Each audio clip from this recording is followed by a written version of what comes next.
Pada hari tertentu festival orang-orang bodoh dirayakan di Savatthi.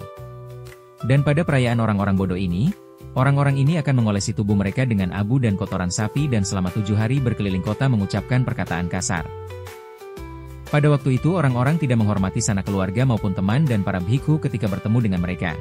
Namun mereka akan berdiri di depan pintu dan menghina mereka dengan ucapan kasar.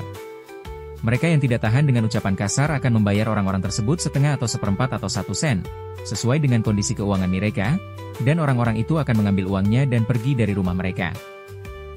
Pada saat itu di Savatthi ada 5 juta murid suci, dan mereka mengabari guru mereka, Yang Mulia, cegahlah Buddha dan kumpulan para bhikkhu untuk memasuki kota selama 7 hari biarkan beliau menetap di wihara. Dan, selama 7 hari itu, para murid akan menyiapkan makanan untuk para bhikkhu di wihara dan mengirimkannya untuk mereka, jadi mereka sendiri juga tidak perlu meninggalkan rumah. Kemudian, pada hari ke-8, ketika festival itu telah berakhir, mereka mengundang para bhikkhu untuk bertamu, mengawal mereka ke kota dan memberikan banyak persembahan.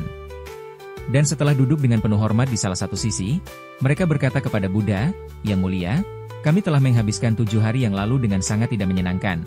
Telinga kami seperti akan meledak mendengar ucapan kasar dari orang-orang bodoh itu.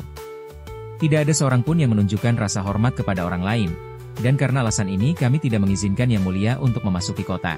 Kami sendiri juga tidak keluar dari rumah. Buddha mendengarkan apa yang mereka katakan, kemudian menjawab begitulah orang bodoh memperlakukan diri mereka sendiri. Namun mereka yang pandai akan menjaga kewaspadaan sebagai harta mereka yang paling berharga dan dengan melakukan hal demikian pada akhirnya mereka akan mendapat pencapaian tertinggi Nibbana. Syair 26, orang dungu yang berpengertian dangkal, membiarkan dirinya terlena dalam kelengahan.